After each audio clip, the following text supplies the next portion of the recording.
Hello everyone, welcome to Shinchan's family official. మేమైతే ఇంకా మొదలెడదామా అని వరలక్ష్మి వ్రతానికి పనులైతే మొదలు పెట్టేసాం. ముందుగా గుమ్మానికి తోరణాలు కట్టడానికి పూలైతే కుచ్చుకున్నాము.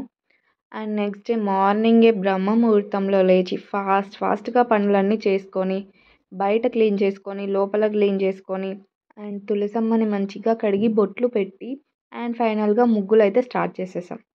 అబ్బబ్బబ్బా, ఏం హడావిడండి! అయినా లక్ష్మీదేవి స్వయంగా ఇంట్లోకి రావాలంటే ఆ మాత్రం హడావిడి చేయాలి కదా. లక్ష్మీదేవి దీవెనలు ఉండాలంటే మనం శ్రీవారిని ఎక్కువగా పూజించాలి. అండ్ నేనైతే ఇవాళ మా గుమ్మం ముందు శంకు ముగ్గు వేసుకున్నాను. ఏ ఇల్లు అయితే గుమ్మం ముందు ముగ్గులతో కలకలలాడుతుందో ఆ ఇంట్లో లక్ష్మీదేవి తాండవం చేస్తుందంట. మామూలుగానే మన ఆడవాళ్ళం ముగ్గుల్లో ఆరితేరి ఉంటాం. పైగా ఇలాంటి పండుగల టైంలో మన టాలెంట్ అంతా చూపించేస్తాం. మీరు కూడా అంతేనా? అండ్ లక్ష్మీదేవి మా ఇంట్లోకి వస్తుంది అని ఫీల్ రావడం కోసం నేనైతే అమ్మవారి పాదాలని వేసుకున్నాను ముగ్గులో. అది చూస్తే నిజంగా ఆ ఫీల్ వచ్చేసింది నాకు. అండ్ దాని చుట్టూ నేను పూలతో అలంకరించుకున్నాను. నేనైతే ఓన్లీ ముగ్గు మాత్రమే వేసి వదిలేసాను. అండ్ నెక్స్ట్ దాని తర్వాత ఫ్లవర్స్తో మా సిస్టర్ డెకరేట్ చేసింది మొత్తం.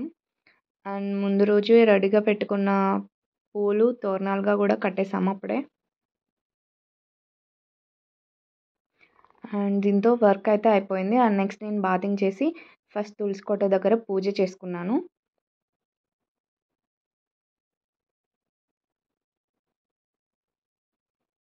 తులసమ్మకి దీపం వెలిగించి ధూపం అయితే చూపించేశాను.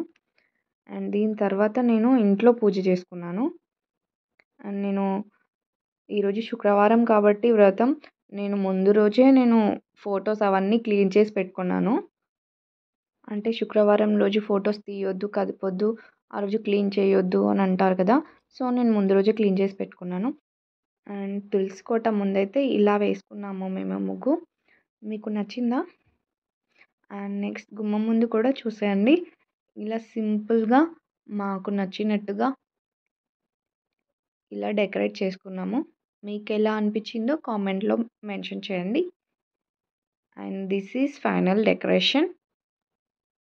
నాకైతే సింపుల్గా క్యూట్గా అనిపించింది. దీని తర్వాత నేను ప్రసాదాలు చేయడం అయితే స్టార్ట్ చేసేసాను. ప్రసాదాలు ఒక్కటి చేయడం అయిపోతే ఫాస్ట్గా పూజ అంతా అయిపోతుంది. ఈ ప్రసాదాలు చేయడమే అసలు పెద్ద టాస్క్.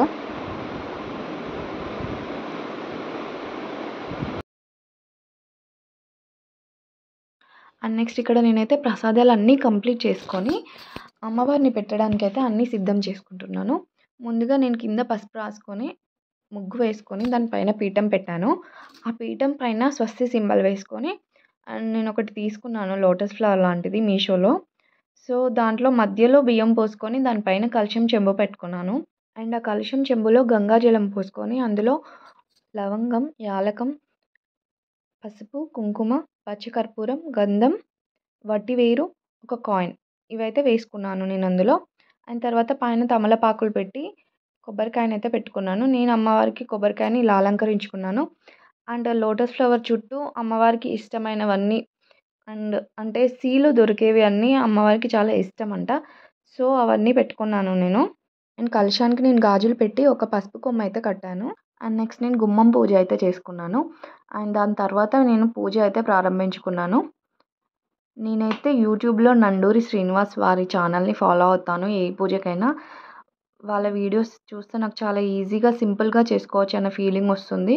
సో నేను ఎప్పుడైనా ఏ పూజకైనా వాళ్ళ వీడియోసే చూస్తాను. సో ఇప్పుడు కూడా వ్రతం వీడియో వాళ్ళదే చూసి ఫాలో అయ్యాను exactly. And along with that నా దగ్గర లలితా సహస్రనామ బుక్ ఉంది. సో నేను ఆ బుక్ని కూడా యూస్ చేస్తాను. నెక్స్ట్ ఇక్కడ పూజ కంప్లీట్ అయింది. లాస్ట్లో ఇక్కడ ప్రసాదాలు అమ్మవారి దగ్గర పెట్టి లాస్ట్కి హారతి అయితే ఇచ్చాము. అండ్ నేనేం ప్రసాదాలు చేసుకున్నానంటే పులిహోర, దద్దోజనం, చక్కెర పొంగలి, దొడ్డు రవ్వ పాయసం, సేమ్యా, శనగలు, వడ, పూర్ణం బూరెలు, వడపప్పు, పానకం అండ్ వీటితో ఒక 3 టైప్స్ ఆఫ్ ఫ్రూట్స్ అయితే పెట్టుకున్నాను. మీరు మీ ఇంట్లో మీ వరలక్ష్మి వ్రతానికి ఎలాంటి ప్రసాదాలు చేసుకున్నారో కామెంట్ సెక్షన్లో మెన్షన్ చేయండి. అండ్ దీని తర్వాత మేము హారతి ఇచ్చి పూజ అయితే కంప్లీట్ చేసుకున్నాము. అండ్ నెక్స్ట్ మేము ఇక్కడ కొబ్బరికాయలు కొట్టుకున్నాము. కొబ్బరికాయ పువ్వు వచ్చినా పండు పండినా మంచి సూచకం అని అంటారు. సో నేను ఫస్ట్ టైం వ్రతం చేసుకున్నందుకు నా కొబ్బరికాయ అయితే పండు పండింది.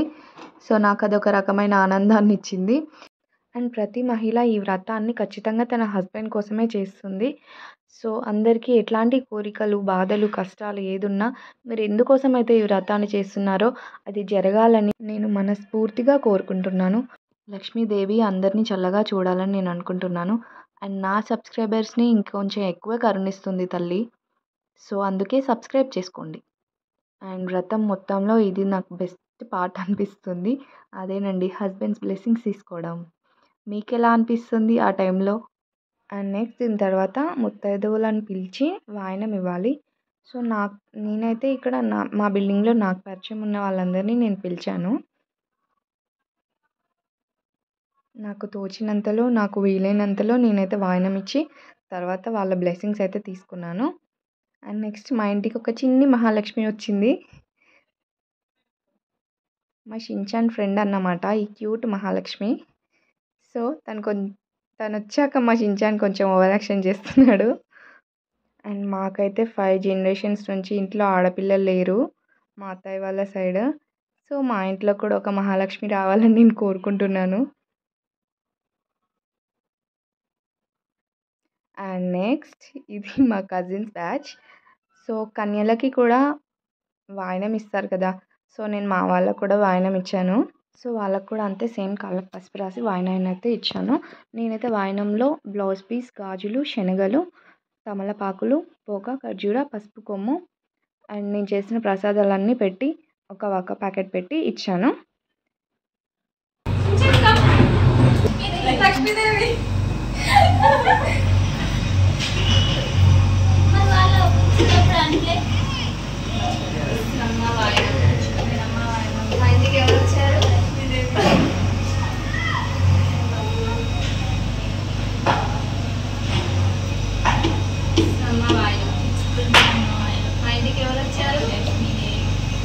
ఫైనల్లీ నా వ్రతం అయితే కంప్లీట్ అయింది. ప్లీజ్ సబ్స్క్రైబ్ చేయని వాళ్ళు సబ్స్క్రైబ్ చేసుకోండి.